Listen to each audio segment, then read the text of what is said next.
Alright, good morning, afternoon, or evening, everyone. Today I'm going to be covering the Tier 7 Pan-European Event Pass Battleship. Lugdunum. Lugdunum? Okay, whatever. It's actually, by the way, I'm surprised they put it in Pan-European, like, nation. Because it's actually, I believe, French. Even Lugdunum is French, like the name. So I'm surprised they would like normally they'd have ships from other nations and put them like, for example, Swedish or something. And I'm surprised they didn't put it as Swedish and give it a Swedish name. They just gave it a French name, but instead of putting it in France, they put it in the Pan-European territory. Something I want to show is actually it's a bit weird. Well, I guess the reason is because of the special commander that there's gonna be. I don't think I have it yet. That you'll get. It's not a special commander. It's just a image. This guy Bjorn. I don't know. Actually, no. It's actually Olaf Lundgren. This ship will be available in Chapter 2 of the Event Pass. I only have Chapter 1 available right now that I can look at. It'll be available in Chapter 2 as one of these, as the same as Teng Shu. And it will be available for 3,500 doubloons. If you watched yesterday's Teng Shu review, you've heard that I actually recommend you to get the Lugdunum, if you can only get one of them. But yeah, you also get all the rewards for the battle pass. You have to keep that in mind. But let's actually take a look at our armor layout actually first, of course.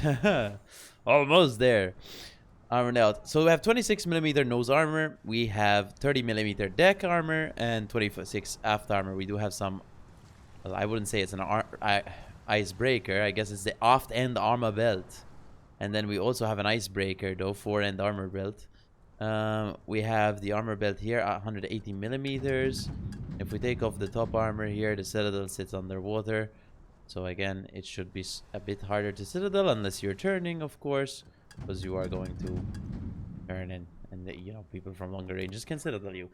For the commander build that I have on the Lugdunum, I'm running a secondary build, preventative maintenance, IFHE, long range secondary battery shells, adrenaline rush, manual secondary battery aiming, concealment system, well, concealment expert, and fire prevention expert. For equipment, I have prop mod 1, secondary battery mod 1, damage control system mod 1, and main armaments mod 1. The reason I'm running secondary build is actually because I believe the Lugdunum has the second highest secondary DPM at tier 7, only 1k behind that of West Virginia 44, and West Virginia 44 secondaries are notoriously really good. So if it only has 1,000 less in terms of DPM, hitting DPM, that means they have pretty high DPM. For the camouflage for the ship, we actually have this special camo, which I believe you will get access to after, well, when the battle pass actually comes out, chapter 2. So you'll probably get it the same way you got the Teng Shu camo. And basically, when you get the Lugdunum, you will be able to get the camo as long as you have the premium pass. The camo will be available in the free pass probably, and the ship, of course, in the paid pass. I think it looks alright. I've heard a lot of like negativity about this camo. I mean, you know, it's not to be honest, it's not a camo I would use. Like, it kind of sucks actually. It doesn't suck. What it is it's a bit too much, I think, with the ice, right? Because if we were to look at something like Scharnhorst 43, I know this is like a bit off topic here, but I think we should talk about it. Or at least normal Scharnhorst. Normal Scharnhorst ice camo. It's a bit low quality, I guess. You know, there's some ice on it. It's not extreme. If you know you're traversing the northern passage or something in winter or something, well, maybe not in winter because it's frozen over completely, but let's say you're just passing there, you know, you're gonna have some icicles around and the crew's gonna have to shove it off, and this is probably what it's gonna look like for the most part. Lugdunum, on the other hand, it's like it's been left out there for like 4 days, you know, just sitting there, and maybe 5 days in a snowstorm, you know, and it's a bit too much is what I've been hearing is the general consensus. But let me know what you think of the camo. We also have access to the other camo for Lugdunum, which is actually Lyon's perma camo, because it is a Lyon at the end of the day. And Lyon's perma camo looks slightly different. It's with the blues. That's because it's with the French colors. And Lugdunum's one is going to be with the Pan-European colors instead. So yes, pretty interesting indeed. That's kind of it for that. I'll cover ship characteristics now, and we can look at some gameplay. Of course, you can skip. I'll keep the video chaptered for you guys. Don't forget. I'll actually compare it a bit to the Lyon because, of course, it is pretty much a Lyon. Well, not really. It's a Lyon hull and similar characteristics, but it's different. So we have 56,100 HP. That's with HP flag, so it's actually 300 HP more than Lyon. That doesn't matter. For main guns, we have 340mm guns, 12 of them, same as Lyon, by the way. One must keep in mind that Lyon does have higher alpha damage on its shells. It has a 4,700 on its HE and 9.5k on its AP. Also, Lyon has 28% fire chance, whilst Lugdunum only has 14% fire chance, half, by the way, fire chance, 4.18k alpha on its HE and 7.8k alpha on its AP. So you do lose out quite heavily in terms of the big alpha damage per shot, but someone must keep in mind that the dispersion is actually the same on both ships, except Lugdunum has 0.1 better sigma. It goes from 1.5 to 1.6 sigma, so you get slightly better grouping. But more importantly here, your reload, it goes from, let's see, 30 seconds to 25 seconds. Yeah, so you have a 5-second better reload on the Lugdunum than the Lyon. So even though you have lower alpha damage, your reload is faster and you have slightly better accuracy, even though the accuracy is pretty bad in game, and I'll show you that soon. For secondary battery, this is where the big difference lies between both of them. Your secondary battery guns go up to 9.5 kilometers on this one, and they're pretty accurate. They're relatively accurate, so you're going to be hitting a lot of them, so which is nice. Lyon can't really secondary spec too well, but this one, the Lugdunum can, which is kind of interesting. Nice to see, I guess, something more unique. It does also have less gun range, the Lugdunum. For maneuverability, you go 28.4 knots, which is the same as Lyon. And for concealment, you have 12.7 detection, which is actually 0.1 kilometers better than that of Lyon.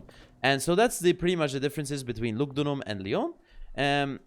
Personally, from both... Oh, actually, there's one more difference. And actually, this is quite important. Is if you go on equipment, for the heal cooldown on Lyon, we have 76 seconds here with the build. Whilst on Lugdunum, we have 38 seconds. And that's because it gets the West Virginia 44 heal.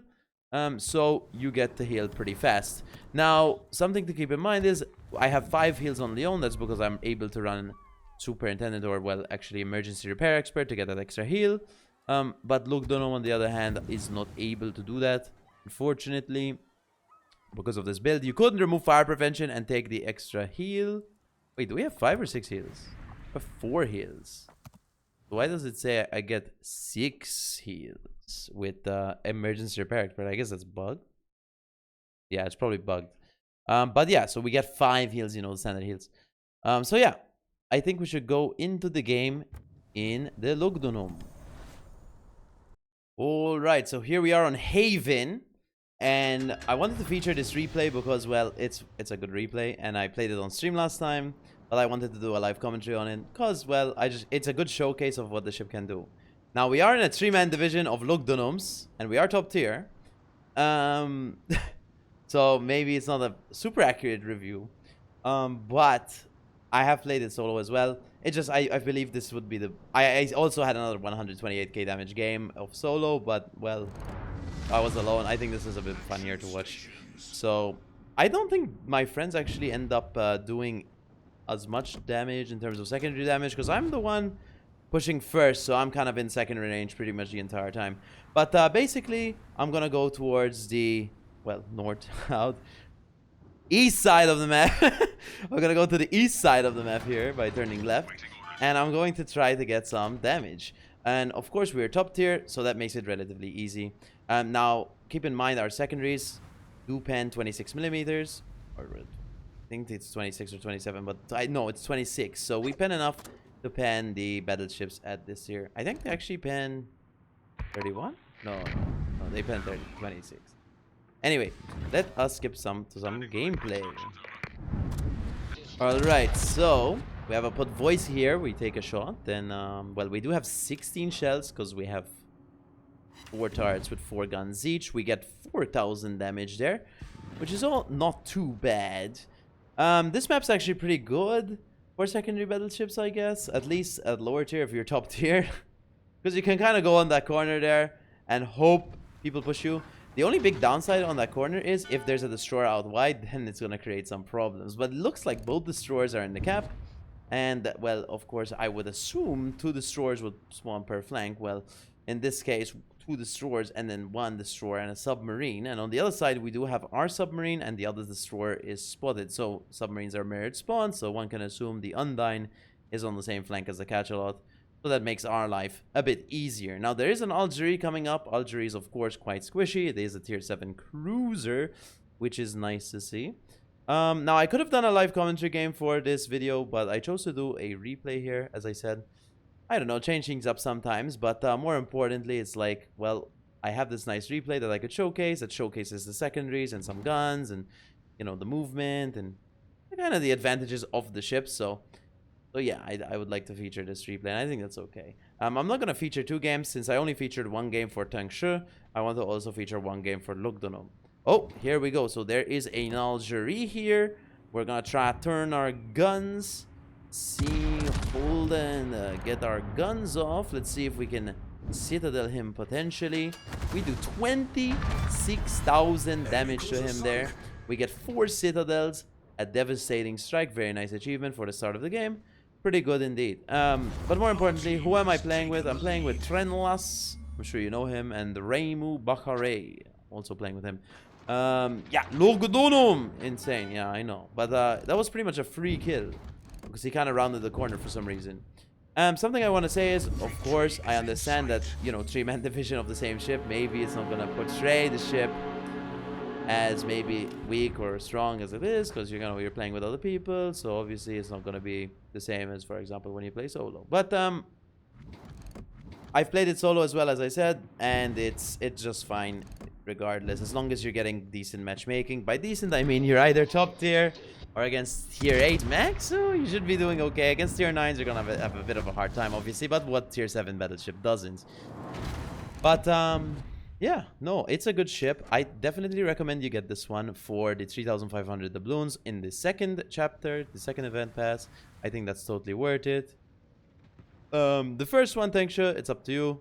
You know, if you want the other rewards along with it, I think it's worthwhile. Especially this one, you don't just get the ship as well, you also get the premium battle pass content or whatever. So you get some extra steel and free XP and whatever it may be. Some crates, maybe, potentially. We don't really know what they're gonna be.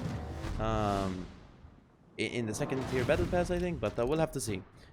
But looks like we are playing aggressive. Hopefully we're trying to run it down. For one, our team has the majority points. It's pretty much an automatic win, so we want to play more aggressive.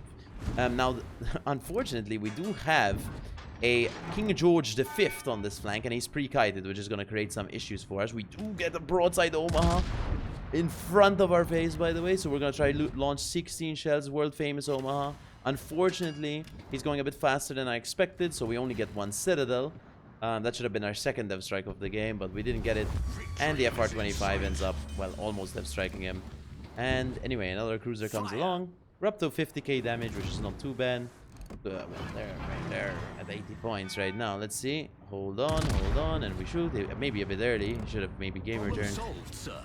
But it's okay. We get 6,800 damage, 7 overpens on an angled Leander. He does go full broadside now. He also takes overpens from my teammates. And, well, GG. He's pretty much in front of an island, in front of, well, Raimu Bakare, and he dies. But I'm trying to play as aggressively as possible. I want to get into the secondary range so I can actually show you these secondaries, what they can do. Because against a King George and against a Colorado, you pen them everywhere, literally everywhere, so you should be able to have pretty good time indeed. Unfortunately, we are chasing an angled KGV though, which means we're going to take a lot of fire damage, and we're going to take a lot of damage in general from its alpha and fire, and HE alpha and fire. So, but we do start opening up with the secondaries, and now you're going to see my damage go from 69,000. Okay, it's going to start climbing. Look at those. It's already up to 75,000. That's before my shells landed. Think about it. So that's, I don't know, that's a lot of damage. I think it was at 69, so it's like 6,000 damage there in like 4 seconds with secondaries. But look, you can see the damage coming in. It's since your secondaries do pen same tier battleships, you are gonna get a lot of damage on them. As you can see, look how quickly my damage is climbing at this point. More importantly as well, we need to keep in mind West Virginia 44 also has pretty good secondaries, but they're not really. They are 1k better, like extra, like DPM per minute, but you have to remember the hull you have is probably worse than this one because you go way slower, so it's gonna take way longer to get into secondary range of people. And there's one more thing. Oh no, that's it. I think right? It goes slower. Oh man, I can't think right now. I don't know. My brain turned off. But yeah, you do have overmatching guns with West Virginia. You probably have better guns with that one. But unfortunately, the top speed's kind of really bad on that one, so that makes it a bit worse. But we do get, in this game, we do get 127k damage. We could have definitely gotten way more if we did kill the KGV a bit faster. But that's okay. But yeah, as you can see, our damage is climbing slowly. Let's take a look at the score, though. Alright, so we ended up doing 129,209 damage, 65 shell hits, 1 kill, 5 citadels, 4 fires, devastating strike, Confederate and high caliber. Team score, we ended up doing 1.6k base XP. Detailed report, we got 26,500 on the Algerie, 6k on the KGV, 60k, sorry. 13k on the Omaha, and 12, and 3k on the other ships. 71k came from main guns, and 45k plus 12k came from secondaries. As you can see, this King George V, actually, how much damage did he do to me? He did, with main guns, he did actually 25,000 damage with main guns and 20,000 damage with fires. We did 35,000 damage with secondaries, which is more than his main guns. And we did 12,000 with main guns, and we also did 12,000 with fire. So we actually ended up out-trading the King George V. But of course, there were other ships to shoot us, like the Colorado. And so we ended up dying because of that. And that's, you know, maybe we could have tried using the island or whatever. We did overextend, but the game was ending, so I don't really mind if we overextended there. That was the situation we were dealt with, and that's a situation, well, we had to perform it. And here is credits and XP without boosters. But let's take a look at the commander build. Alright, so for the commander build, once again, we have preventative maintenance, IFHE, long-range secondary battery shells, adrenaline rush, concealment expert, fire prevention expert, and manual secondary battery aiming.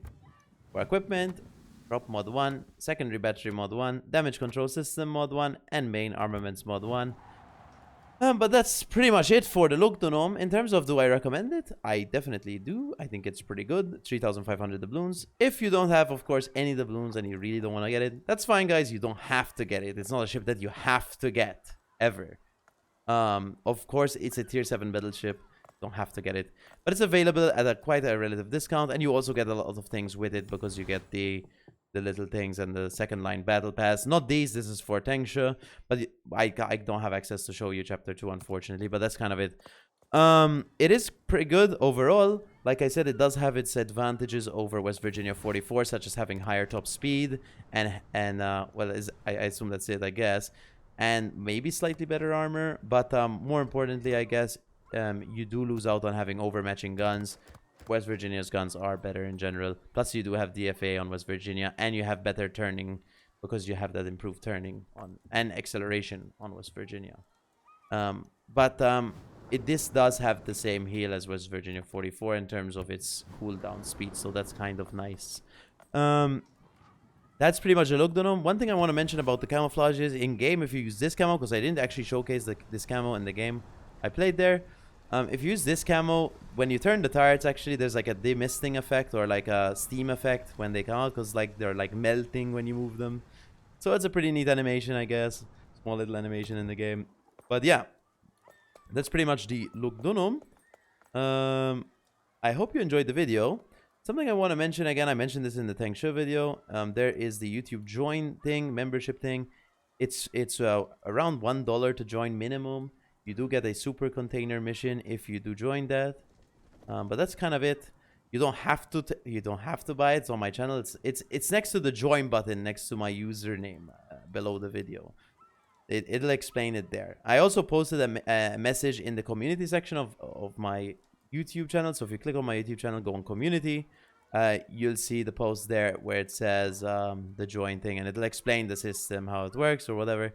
You don't have to do it, but it does support the channel directly if you do want to help out in that regard. But of course, I appreciate every view or like or comment, even if it's free. I appreciate it a lot because it helps out the algorithm and gets more people to watch the video, which also helps me directly. So I hope you enjoyed this week. This was the final review of the week. So we have 8 ship reviews total now, Lugdunum being the last. I hope you enjoyed this week. We had a lot of ship reviews, maybe a lot, or maybe some ships you liked, maybe some ships of course you didn't. I understand, but I do still hope you enjoy the content in general. But that's pretty much it, and I'll see you in the next video. Big fan.